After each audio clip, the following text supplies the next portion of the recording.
Em nome do Pai, do Filho e do Espírito Santo. Amém.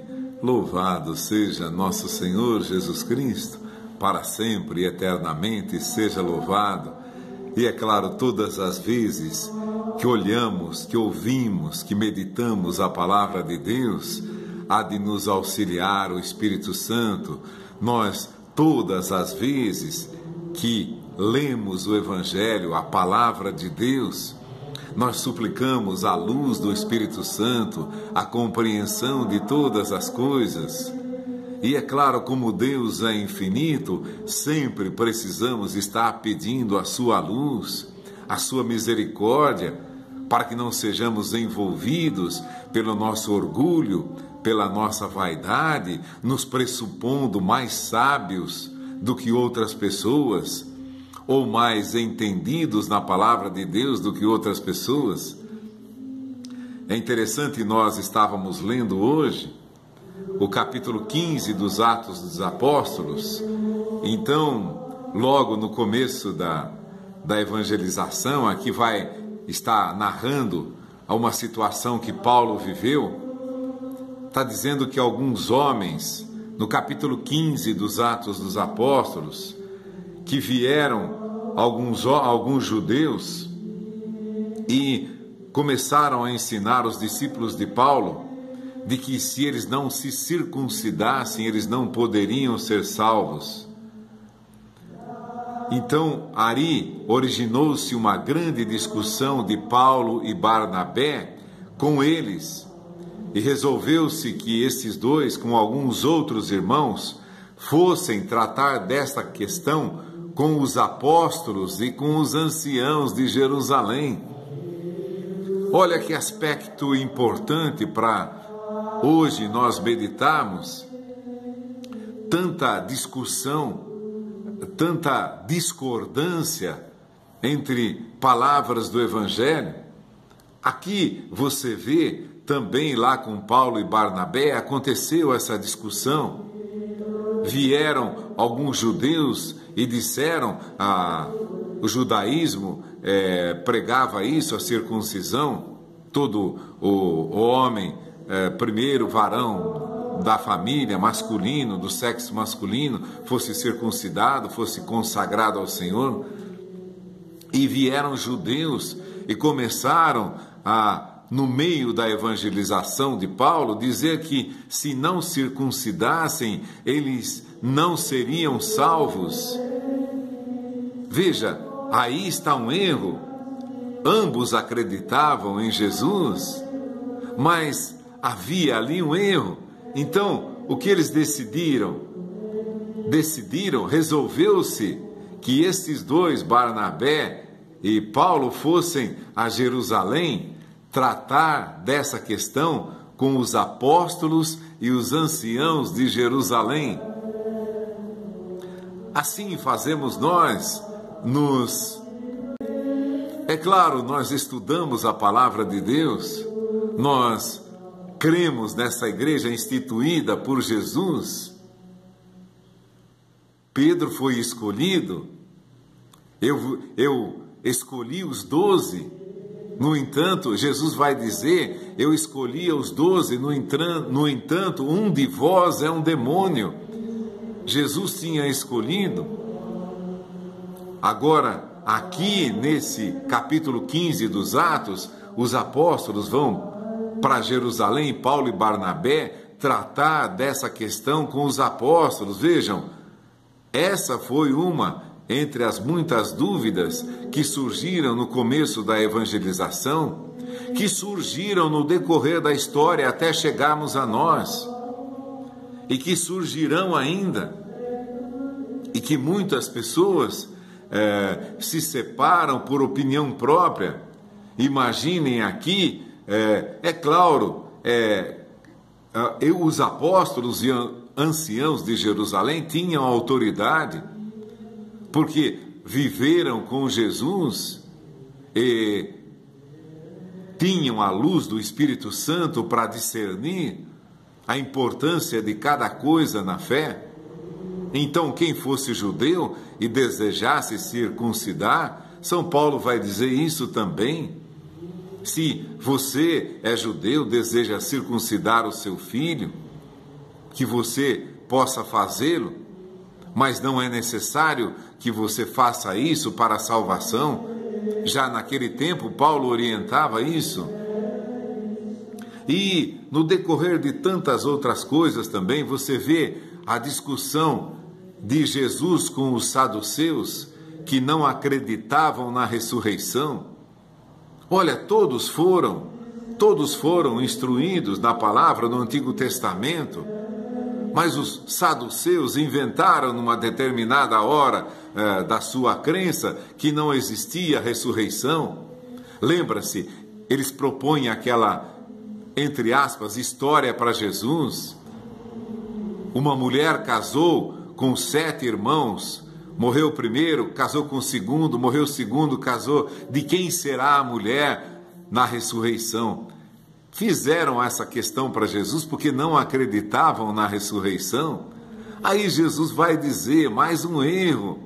Vejam, todos conhecedores da palavra, os judeus aqui que foram lá discutir com Paulo e Barnabé, que precisavam circuncidar todos aqueles que fossem chamados ao cristianismo pela evangelização de Paulo e de Barnabé.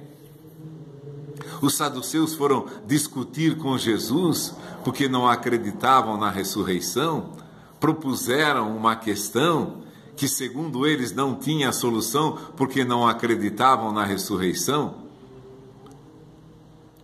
Jesus vai responder: na ressurreição, nem os homens tomam mulheres, nem as mulheres desposam os maridos, porque ali não haverá mais morte.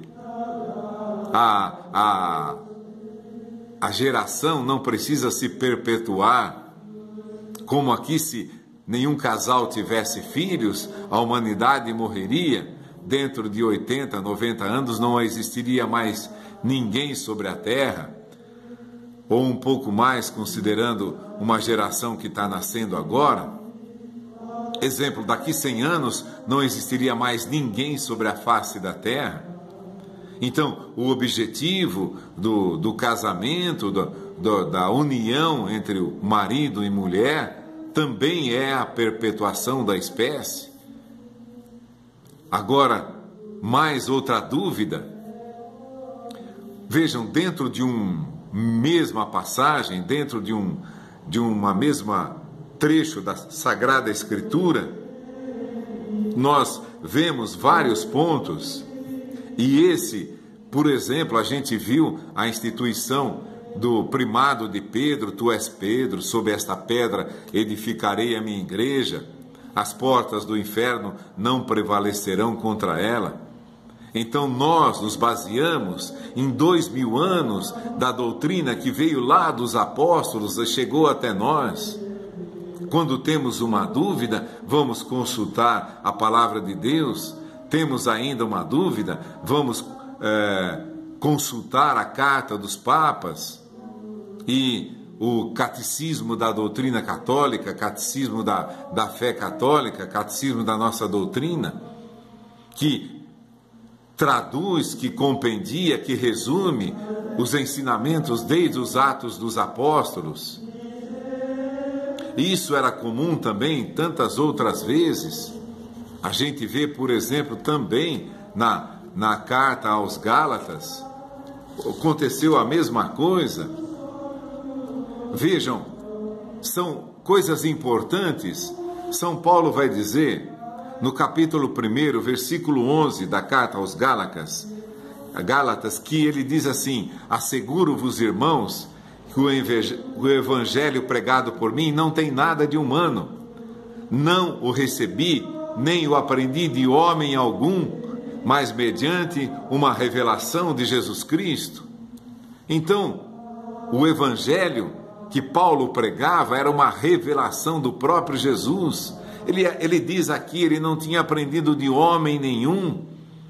Não, vejam, isso já é um aspecto importantíssimo da palavra de Deus, significando também aqui que o Espírito Santo lhe havia revelado tudo aquilo que ele não conhecia sobre o Evangelho, e que não tinha discutido com os apóstolos e que não tinha recebido dos apóstolos a doutrina que os apóstolos conheceram diretamente de Jesus.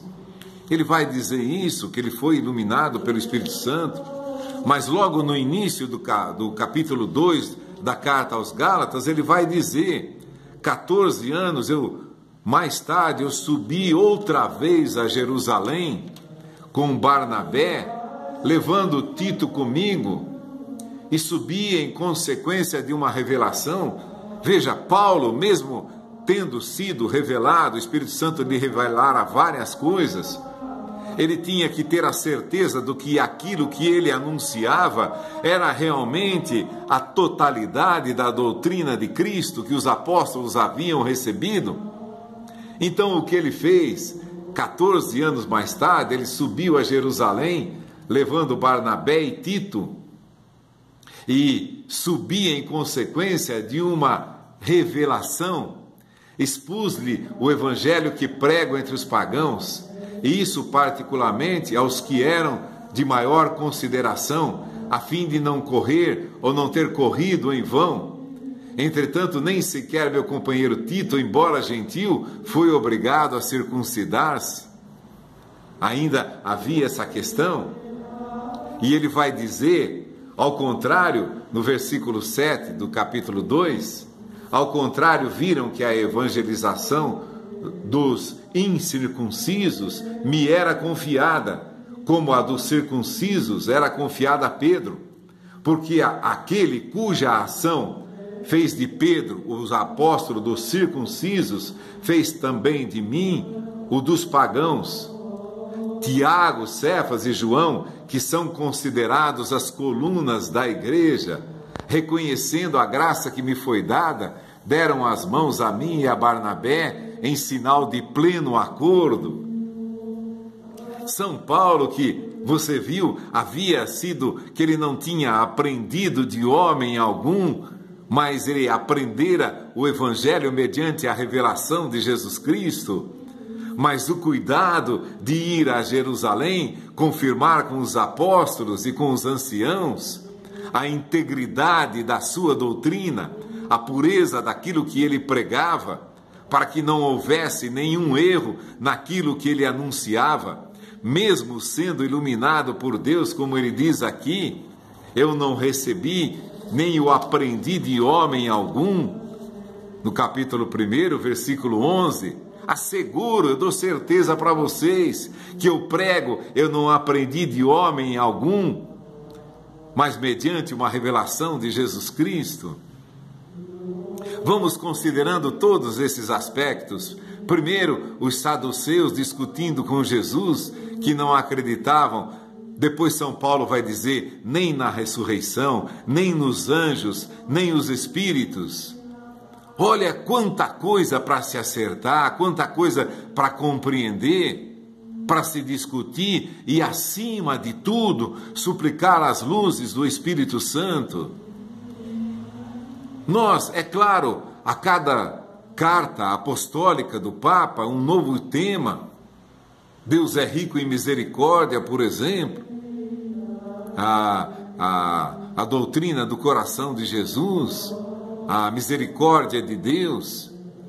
Mater Ecclesia, a mãe da igreja, se referindo a Maria, a própria igreja como mãe, como é a mestra, como a mãe educa um filho. Para que, e nós, do que precisamos, para nós não cairmos no erro da interpretação da palavra de Deus. Veja, hoje, se você reunir as milhares de igrejas que estão espalhadas por esse país ou por esse mundo, num determinado momento elas vão discordar entre si, porque cada um vai pôr o seu modo de interpretar, e nem é, como diz São Paulo, revelação de Jesus Cristo. A gente já está começando a ver na internet, infelizmente, pessoas que estão tendo revelações. Jesus me revelou isso, Jesus me revelou aquilo. E Jesus o que vai dizer? Ninguém sabe nem o dia, nem a hora. O homem não é capaz de saber o momento seguinte da sua vida, o instante, o segundo seguinte ao seu respirar, a sua vida, a não ser por uma concessão de Deus, do Espírito Santo, muito clara, muito precisa. Mas olha o cuidado de São Paulo. Eu fui a Jerusalém. E não se tomava avião naquele tempo, se tinha muito trabalho, muitos dias de viagem, muito sacrifício para chegar a Jerusalém. Às vezes iam a pé longas distâncias, quantos dias, até meses demorando para chegar no lugar que queriam ir. Vejam a dificuldade, mas o cuidado, o amor pela palavra, pela integridade da palavra, pela fidelidade à palavra, para manter viva, para manter limpa o evangelho que brotara da boca de nosso Senhor Jesus Cristo. Essa fonte não pode ser maculada nem pelo egoísmo, nem pela vaidade humana, nem pelos pecados do homem. Claro, temos dificuldades na nossa igreja, é claro que temos. Dificuldades, escândalo, temos isso, claro que temos. Não são os sãos que precisam de médico, mas quem está enfermo. E a nós não nos interessa catalogar todos os doentes da nossa igreja. A nós interessa rezarmos ao Espírito Santo para que ilumine, fortaleça essa igreja. Se você que não é católico foi na missa algum dia, você vai ver lá oração todos os dias, se rezando pelo bispo, pelo Papa, para que sempre tenham a luz do Espírito Santo para discernir. São milhares, no Papa são milhões de pessoas. Há quase que 1 bilhão de católicos no mundo inteiro. Em todas as missas do mundo inteiro se reza para que os bispos das dioceses sejam iluminados, para que o Papa seja iluminado. Bilhões de pessoas rezando para que o Papa tenha a luz de Deus, para que ele saiba discernir o tempo de cada coisa, para que ele saiba colocar com integridade a palavra de Deus. Não é o próprio ser humano na sua vaidade que estuda. A gente nós estamos também vendo aí nos meios de comunicação, principalmente na internet, porque o grego fala aquilo, o aramaico fala aquilo, o latim fala aquilo, a tradução latina foi isso. É claro, tudo isso é importante, mas alguém, porque estudou um grego, estudou um hebraico, um aramaico, acha que sabe tudo, estudou um pouquinho. São Jerônimo, veja só, no ano lá, morreu em 420, traduziu toda a Sagrada Escritura, dos originais, do grego, do hebraico e do aramaico para o latim. E se você nunca soube, o latim e hoje o português que falamos, que deriva do latim, é uma das línguas mais ricas de toda a humanidade, que tem mais sinônimos, mais palavras, mais substantivos, mais adjetivos. Tudo pode ser melhor explicado pela língua latina, que também é a nossa, a língua portuguesa. Agora, vai numa língua pobre que tem poucos lá. Por exemplo, quando citam lá Abraão, irmão de Ló. Ló era sobrinho de Abraão. Uma língua tão pobre que não tinha vários termos para designar parentesco. Os irmãos de Jesus, seus irmãos estão aqui. Nós cremos, sabemos que Jesus não teve irmãos. Por quê? Porque na hora da cruz, Jesus vai dizer para o apóstolo João: eis aí a tua mãe. Vai dizer a mãe: eis aí o teu filho. Ou Jesus é renegador de filhos naturais, ou ele desprezou as coisas nós estamos pondo na boca de Cristo o que é desprezo pelos seus irmãos? Não, acreditamos que Jesus, a sua mãe e seus irmãos estão aí e te procuram. Então o cara lê aquilo, o Filho de Deus lê aquilo na tradução nossa. Abraão, a tradução vai dizer que ele era sobrinho de Abraão. Mas aí tem lá os termos, explicam isso, a pessoa estuda. Não tinha muitos termos para designar parentesco. Por exemplo, parentesco, não se tinha todos os termos. Concunhado, amaziado, enteado. Olha o que nós temos de parentesco, quando não ou ainda ontem passava pela rua, quem é esse aí? Uma moça perguntava para outra, esse aqui é o meu ex-padrasto. Olha só, então tudo, uma linguagem que foi se enriquecendo com o tempo, e uma riqueza imensa. E São Jerônimo, claro, lá desde o ano 420, hoje eu estudei grego, estudei hebraico, 420, imagina, estava e toda a pureza da fonte não tinha ainda se contaminado, como você vê uma mina, por exemplo, perto da nascente. A água é limpíssima, é pura. Aí no decorrer do rio vão se jogando lá as coisas, a chuva vai levando sujeira para os rios e também a degradação humana, que você vê constantemente falar nos meios de comunicação, com os inseticidas, os adubos, os remédios que são jogados nos rios, vão contaminando os rios. 420, São Jerônimo, Santo Agostinho viveram praticamente na mesma época, estavam muito próximos da fonte, sem nenhuma contaminação. Aí você vê um sujeito chegar aí e dizer, Nossa Senhora teve outros irmãos. Olha só, dá para imaginar o vulto, a grandeza da soberba de uma pessoa que lê uma coisa assim e que propaga, o pior, que propaga isso, que repete isso para milhares, às vezes para centenas de pessoas, para até milhares. Vejam até onde chega a soberba das pessoas. E eu digo isso também com relação a nós. Nós não somos prontos? Claro que não somos. O Espírito Santo pode revelar a cada dia para nós, para a sua igreja, aspectos novos da doutrina. Claro, o Evangelho é imutável. Minhas palavras, passará o céu e a terra e minhas palavras não passarão. Mas Deus pode conceder a seus filhos que interpretem e compreendam de uma maneira mais profunda a Sagrada Escritura, a ponto de poder esclarecer aos outros, explicar aos outros.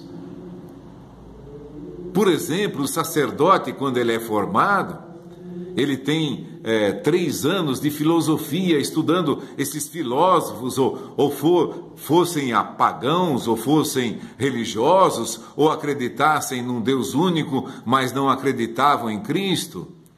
3 anos estudando filosofia, 4 anos estudando teologia, todos os comentários sobre todas as passagens do Evangelho. Aí chega uma pessoa e diz, Nossa Senhora teve outros filhos, porque está escrito aqui, tua mãe e teus irmãos estão aí e te procuram.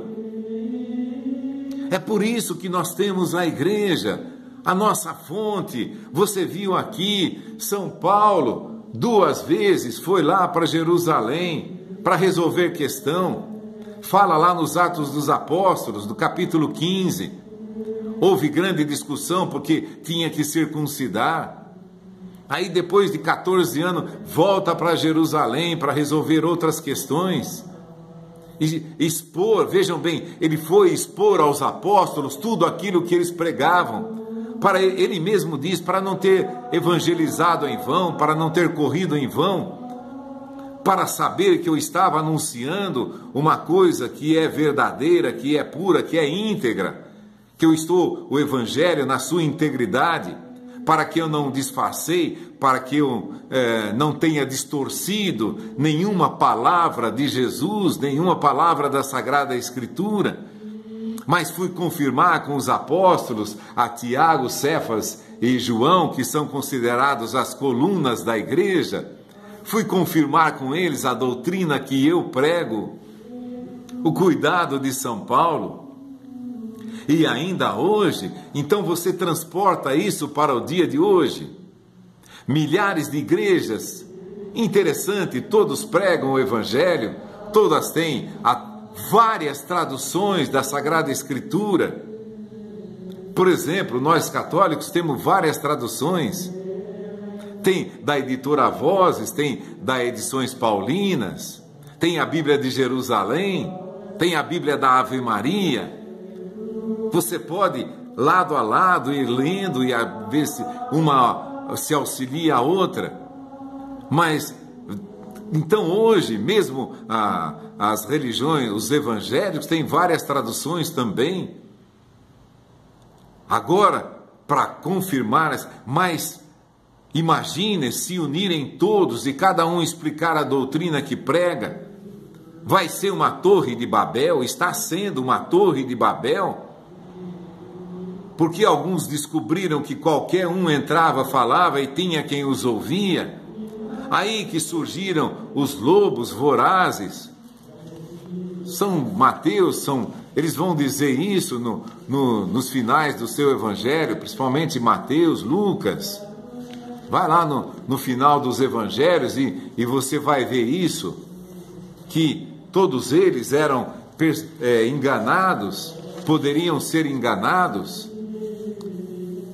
Os que serão julgados desse século futuro e da ressurreição dos mortos não terão mulher nem marido. Jesus está explicando para aqueles saduceus que não se abriam ao Espírito Santo.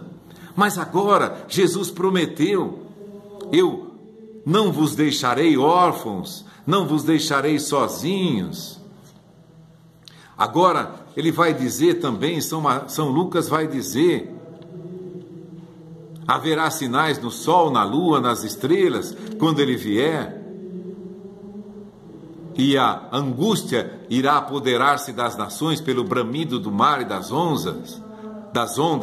Os homens definharão de medo na expectativa de males que devem sobrevir sobre a terra. As próprias forças do céu serão abaladas. Vigiai e orai. Ele vai dizer no capítulo 21, versículo 34, velai sobre vós mesmos, para que os vossos corações não se tornem pesados com o excesso do comer, com a embriaguez, com as preocupações da vida, para que aquele dia não vos apanhe de improviso. Vai dizer também que muitos virão em meu nome, dizendo: estou aqui, estou ali. Vigiai e orai para que não entreis em tentação. Muitos virão em meu nome, dizendo: estou aqui, estou ali. Não os sigais, não vão atrás dessas criaturas que dizem que têm o poder de fazer isso.